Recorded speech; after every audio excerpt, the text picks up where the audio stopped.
आपने एक कहावत अवश्य सुनी होगी, जहां चाह वहां राह। पर सवाल ये उठता है कि परमात्मा की चाह और विकारों से दूर रहने की इच्छा तो सभी को होती है, लेकिन सही राह हर किसी को नहीं मिलता। परंतु वर्तमान समय में एक संत की आध्यात्मिक शक्ति से लोगों को जीवन जीने की सही राह मिल रही है। उन्हीं लोगों में से एक हैं बागेश्वर, उत्तराखंड के कमल चौहान जी, जिनकी जिंदगी को संत रामपाल जी महाराज जी की शिक्षाओं ने प्रभावित किया। पहले ये शास्त्र विरुद्ध मनमानी साधनाओं में फंसकर सही पथ से भटके हुए थे। इनकी जिंदगी में काफी दुख दर्द और मां को भूत प्रेत बाधा भी थी। इसी बीच में कमल जी को ज्ञान गंगा पुस्तक मिली, जिसके लेखक तत्वदर्शी संत रामपाल जी महाराज हैं। पुस्तक में वर्णित शास्त्रानुकूल साधना को अपनाने से तो मानो कमल जी की जिंदगी बदल गई हो, जैसे भटके को सही राह मिल जाती है। माता जी की भूत प्रेत बाधा दूर हुई और पिताजी को नया जीवन दान मिला। साथ ही संत जी के शुभाशीर्वाद से कमल जी को सुकून और शांति की अनुभूति हुई। अब सुनिए कमल जी का साक्षात्कार, सच्चे संत की शक्ति का चमत्कार। नमस्कार सर, क्या नाम है आपका? मेरा नाम कमल सिंह चौहान है। मैं उत्तराखंड बागेश्वर ग्राम किड़ई से हूँ। सर, संत रामपाल जी महाराज से आपने नाम दीक्षा कब ली? मेरा आध्यात्मिक जन्म 1 अप्रैल 2014 को हुआ सर। सर, संत रामपाल जी महाराज से नाम दीक्षा लेने से पहले आप क्या भक्ति साधनाएं करते थे? सर, मैं ब्रह्मा, विष्णु, शिव, हनुमान जी, सभी देवी देवताओं की भक्ति किया करता था सर। सर, आप ब्रह्मा, विष्णु, महेश तथा हनुमान जी की भक्ति करते थे, तो आप संत रामपाल जी महाराज की शरण में क्यों आए?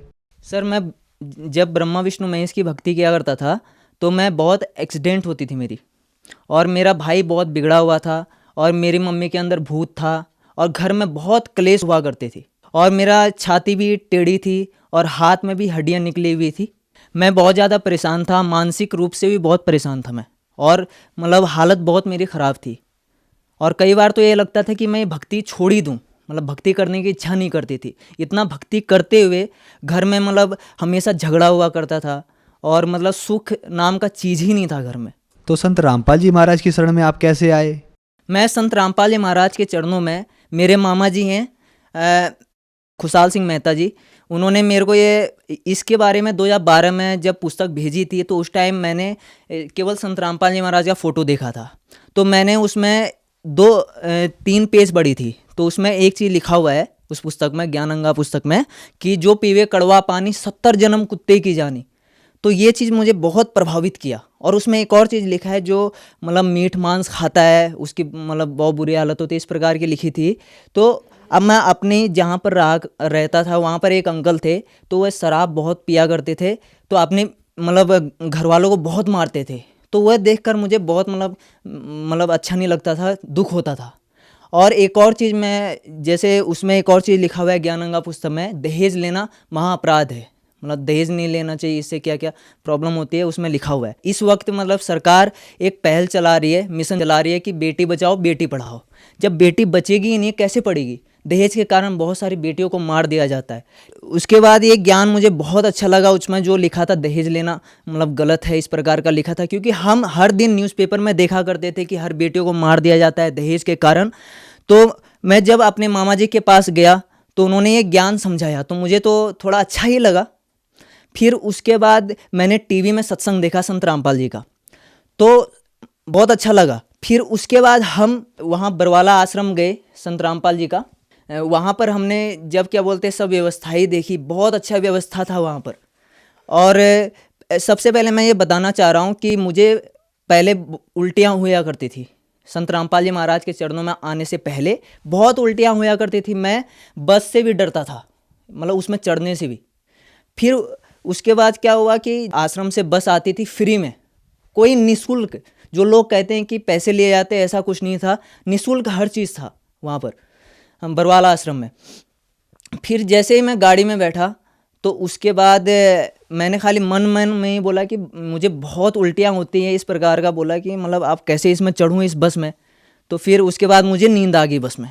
फिर जैसे मैं आश्रम के बाहर उतरा, बरवाला आश्रम के बाहर, तो फिर जैसे मैं अंदर गया तो मतलब वहाँ सब व्यवस्थाएं देखी मैंने, बहुत अच्छा लगा, आश्रम भी देखा। फिर उसके बाद हम नामदान स्थल में गए तो उन्होंने जो नियम पढ़ाए रियली में नियम बहुत अच्छे थे। तो फिर मैंने नामदान ले लिया, मेरे पिताजी और मैंने। फिर उसके बाद हम वहाँ पर संत रामपाल जी महाराज आशीर्वाद दे रहे थे, तो मैं वहाँ पर गया। और मैं एक चीज़ और बताना चाहूँगा कि भक्ति से पहले मुझे बहुत गुस्सा आया करता था, बहुत ज़्यादा। घर वाले भी बहुत परेशान थे और मैं खुद परेशान था। मुझे कई बार लगता था कि मैं मतलब क्या बोलते जीने की इच्छा नहीं करती थी गुस्से की वजह से। और फिर जैसे ही संत रामपाल जी महाराज ने इस दास के ऊपर मतलब हाथ रखा तो आधा ऐसा लगा कि आधा मतलब कितने किलो टन मतलब वजन हट गए। ऐसा मुझे पहला मतलब वहाँ पर ही लाभ हुआ संत रामपाल जी महाराज के चरणों में। सर, संत रामपाल जी महाराज से आपने नाम दीक्षा ली और आपका गुस्सा जैसे दूर हो गया हो, इसके अलावा अन्य कोई लाभ आपको प्राप्त हुए? सर अन्य लाभ ये है कि मुझे 6 महीने पहले की बात है, मेरी पहले नस चढ़ा करती थी मतलब पैर में, और सभी जानते हैं नस चढ़ने में कितनी बुरी हालत होती है। मेरे हफ्ते में 3 दिन नस चढ़ जाती थी और मैं उससे बहुत परेशान था मतलब संत रामपाल जी महाराज के चरणों में आने से पहले। और जैसे ही मैंने भक्ति ली उसके बाद क्या बोलते हैं मेरा नस जैसे ही चढ़ा फिर उसके बाद बेहोश हो गया मैं। मतलब मेरे पैर में नस चढ़ गई थी और सभी जानते हैं कि नस चढ़ने से कितनी बुरी हालत होती है। तो हफ्ते में 3 दिन मेरी नस चढ़ जाती थी। एक तो उस चीज़ से परेशान था, तो संत रामपाल जी महाराज के चरणों में आने के बाद मेरा ये नस जो चढ़ती थी पैर में वह ठीक हो गया। और एक और चीज़ बताना चाह रहा हूँ कि मैं कि जैसे मेरे ये हाथ में यहाँ पर ये हड्डी खिसक गई थी बचपन में, मतलब खेलने से हड्डी खिसक गई थी, संत रामपाल जी महाराज के चरणों में आने से ठीक हो गई। और जो ये सीने में मतलब ऊंचा नीचा था तो ये भी ठीक हो गया संत रामपाल जी महाराज के चरणों में आने में। और मेरी मम्मी के अंदर भूत था और मेरी मम्मी भी बहुत गया, तो उन डॉक्टर ने भी बोला कि भाई ये कोमा में जाएंगे, क्योंकि आप सभी जानते हैं 70 से 140 के बीच शुगर होता है और कहाँ 900 चला जाए तो वह तो मरने के कगार में होता है।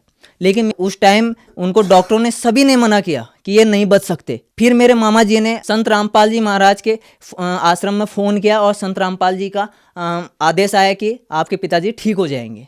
और फिर मैं भी यहाँ पर जब मुझे पता चला कि मेरे पिताजी को 900 शुगर हो गया तब मैं बहुत रोया और मैंने कहा संत रामपाल जी महाराज आप ही सब कुछ कर सकते हो। तो फिर संत रामपाल जी महाराज जी के दया से मेरे पिताजी ठीक हो गए और उनका जो शुगर है वह नॉर्मल आ गया।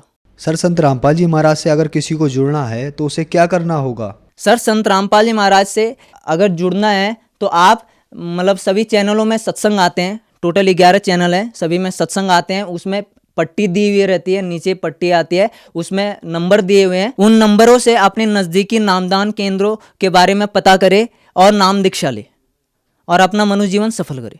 धन्यवाद सर। सर नमस्कार।